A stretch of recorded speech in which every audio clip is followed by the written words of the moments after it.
Un artiste, un univers, c'est ma deuxième édition. Un artiste, un univers, avec un second artiste, c'est Pascal Fournier cette année, sachant qu'à chaque fois l'artiste choisi, c'est un travail anticipé de longue date. Ça se prend la décision du choix de l'artiste un an et demi avant l'exposition même, puisque c'est un vrai travail de partage avec l'artiste, de mise en scène dans les espaces. Voilà.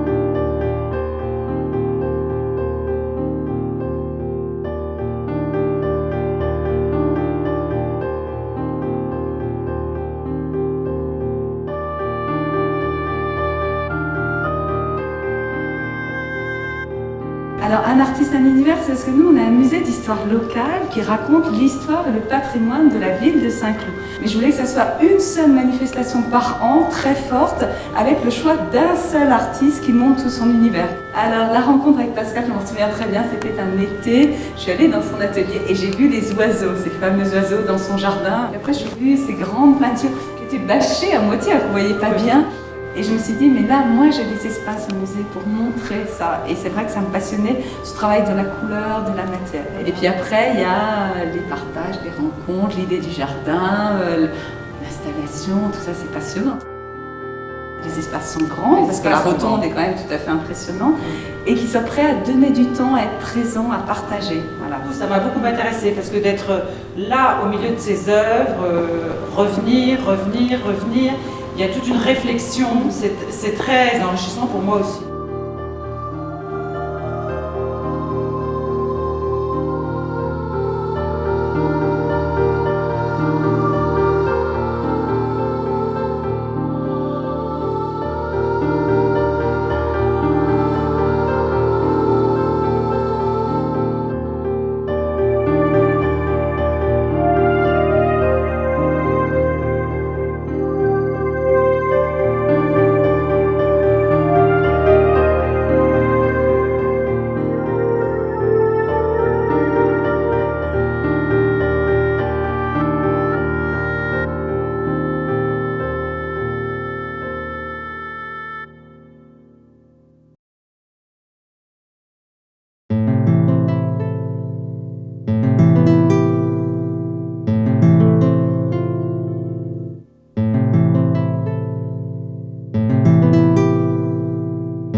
Maestro! Eh bien, avec ton yeux mauve!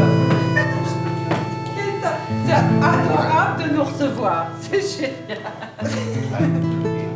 T'as bien dit. Hola! Moi, j'ai pas fait d'école d'art, donc je dis que je suis autodidacte de ce point de vue-là, mais par rapport à ma formation, c'est une bonne chose. C'est vous! C'est un regard individuel qui t'a nourri et tu n'as pas eu besoin de faire une école, oui. Tu m'as montré, tu m'as dit, je sais des choses que tu m'as fait voir, que tu m'as... Voilà, donc ça c'est ma formation, tu vois, donc c'est pour ça qu'on est là. Oui. La démarche de Pascale, elle a commencé à baigner dans le bain de l'amitié franco-argentine très tôt. Oui. Hein, j'ai démarré avec vous, non quand oui. tu m'as connue il y a 30 ans, je faisais les costumes, mais je tenais le crayon pour moi, mais pas pour exposer, etc. Donc tout ça, c'est venu avec tout le... Oui, il y a une évolution. Que tu as suivi toujours. Découvrir sa vocation d'après vocation. Chaque artiste a une vision. Tu vois quelqu'un travailler, et puis tu vois la somme de travail que c'est, et ça, j'ai toujours... Donc c'est le lien. Derrière tout ça, il y a qui y travaille. Et tout, je t'ai vu travailler tous les jours, toute la journée.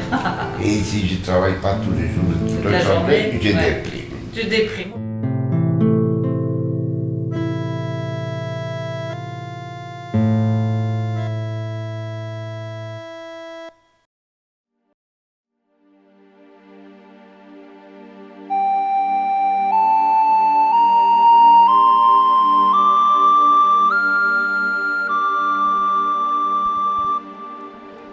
Regardez devant les planètes. Alors, qu'est-ce que vous voyez là, les filles? Lucille, qu'est-ce que tu vois? Et de plusieurs couleurs. Alors là, c'est tout le travail sur les planètes, les matériaux. D'abord, j'ai la place de travailler, donc je mets toutes mes toiles par terre. Et puis, je me sers de tout ce qui me tombe sous la main, avec une énergie folle.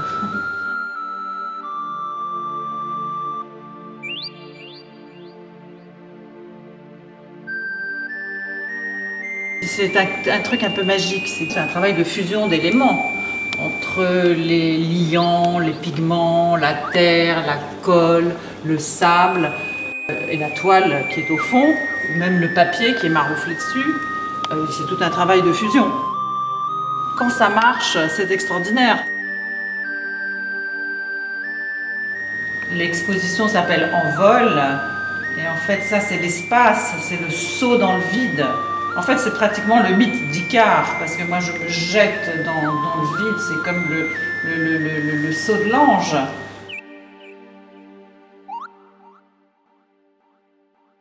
On réalise les planètes de Pascal Fournier. On a vraiment choisi de cibler le très jeune public.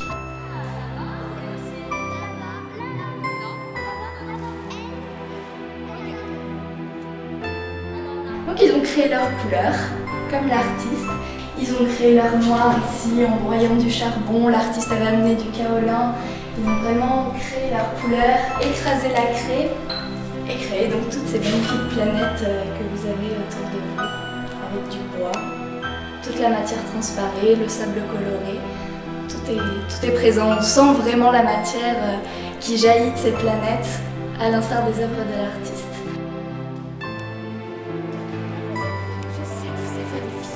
Je sais. Oui, s'il trouve pas. Mais s'il trouve pas, tu lui diras. Vas-y, en quoi ils sont faits? Camille, en quoi ils sont faits?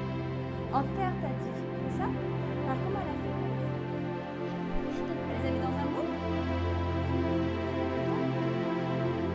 Une pièce de prière, de méditation, que je trouve très apaisante. C'est très bien de se brûler les ailes, de dégringoler du firmament, ces grandes peintures bleues, de dégringoler du firmament et d'aller non seulement tomber par terre, tout ça c'est de la terre, mais même plus profond, parce que c'est le feu aussi. J'ai travaillé tout ça avec du feu, les pigments sont brûlés, les céramiques sont rebrûlées une fois, deux fois, trois fois.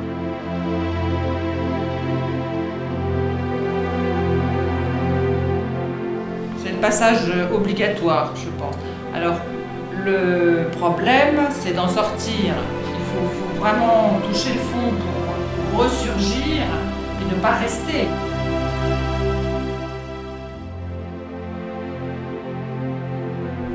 Ça, c'est des terres cuites, brûlées, rebrûlées, que j'ai cassées, que je répare. Enfin, c'est l'humain.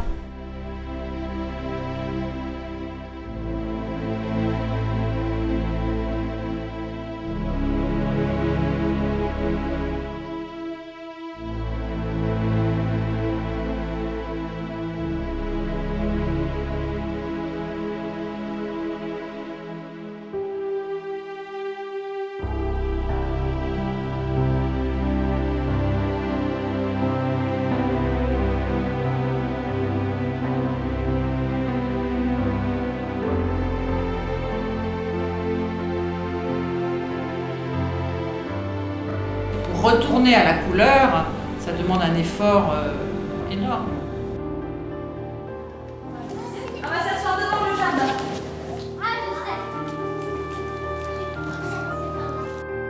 Il y a des bourgeons.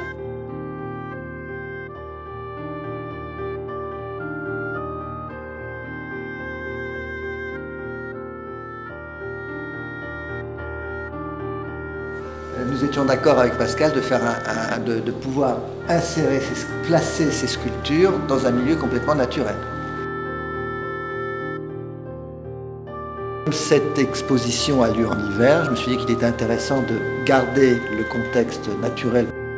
Donc j'ai voulu faire vraiment un intérieur-extérieur et donner l'impression que en fait, c'était le jardin qui se prolongeait à l'intérieur du musée.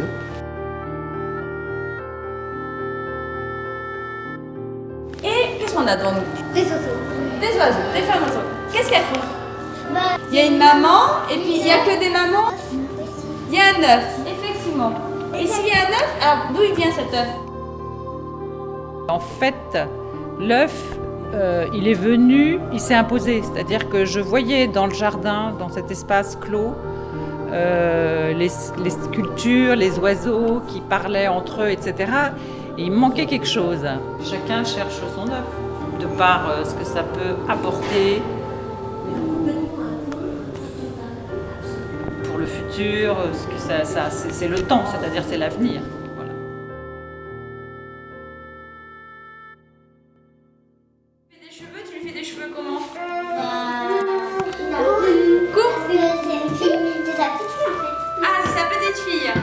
On réalise des mini-jardins, donc à l'image du mini-jardin de Pascal Fournier, où donc les enfants, là c'est tout âge de 4 à 13 ans, sculptent vraiment leur petite femme oiseau ou tout type d'oiseau comme les oiseaux bulles en est dans l'exposition, avec de l'argile, créent leur forme et racontent des histoires. Ces oiseaux discutent entre elles comme en haut dans le jardin. Ils plantent une vraie plante, décorent tout ça et racontent des histoires autour de ces oiseaux. Ils créent parce qu'on a vraiment des créations incroyables autour de ces fameux oiseaux, des oiseaux qui surfent sur l'eau, des grandes reines qui prennent une dimension incroyable. Les enfants prennent vraiment beaucoup de plaisir à créer, vous le verrez tout à l'heure en atelier, on passe beaucoup de temps devant le mini-jardin, ils inventent des histoires qui se passent autour de ces femmes oiseaux et réfléchissent déjà à ce qu'ils vont créer en atelier. Ça leur permet vraiment d'appréhender la technique de l'artiste avec la réalisation de l'argile. On regarde aussi des passages sur la vidéo où ils voient ces femmes oiseaux en train d'être créées, ils peuvent voir comment on manipule la matière quand c'est un peu sec, enfin Pascal Fournier en parle, et voilà, il recrée vraiment tout ça.